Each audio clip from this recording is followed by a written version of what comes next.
स्वागत है आपका इस जुनून की क्लास में। वह कौन सा स्थान है जहां पर प्रगति के बीज का नाश होता है?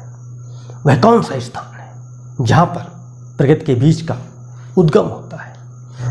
एक बार फिर स्वागत है आपका। आज हम बात करेंगे अपने शरीर के इस ऊपरी माले की। आज हम इसकी बात करेंगे, क्या है इसमें। यही वो स्थान है, यही वो स्थान है जहां पर असफलता रूपी गड्ढा तैयार होता है, और यही वो स्थान है जहां पर समुद्र रूपी सफलता का विस्तार होता है।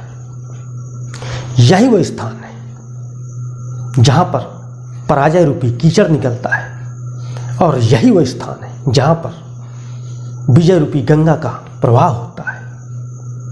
यही वो स्थान है, यही वो स्थान है जहां पर प्रगति के बीजों का नाश होता है, और यही वो स्थान है जहां पर प्रगति के बीजों का उद्गम होता है।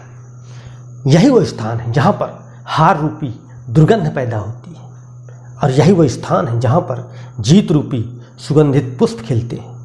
यही वो स्थान है जहां से शांति की धारा बहती है, और यही वो स्थान है जहां से अशांति की झील तैयार होती है।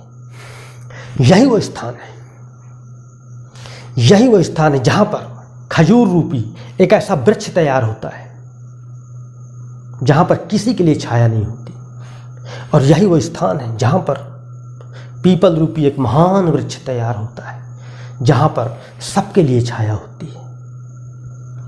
हम सबको ये समझना चाहिए कि यहाँ ये कितना महत्वपूर्ण है। इसलिए हमें सबसे पहले अपने इस ऊपरी माले को ठीक करना होगा, ठीक करना होगा, क्योंकि यही वो स्थान है जो हमारे जीवन को सुंदर बनाने में बाधक है, और यही वो स्थान है जो हमारे जीवन को सुंदर बनाने का साधन है। यदि हमें जुनून चाहिए, यदि हमें लक्ष्य का पीछा चाहिए, यदि हमें लक्ष्य का पीछा करने का साहस चाहिए, तो हमें इसे ठीक करना ही होगा। यदि हम ईर्ष्या, द्वेष, जलन, क्रोध का वैज्ञानिक बनेंगे तो हम कभी भी ना तो जुनून प्राप्त कर पाएंगे और ना ही सफलता प्राप्त कर पाएंगे। इसलिए हमें इन सबसे दूर रहना होगा, इन सबको दूर करना होगा।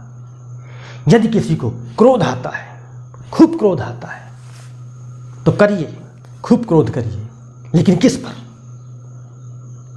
क्या अपने घर वालों पर? क्या अपने दोस्तों पर? क्या अपने बगल वालों पर?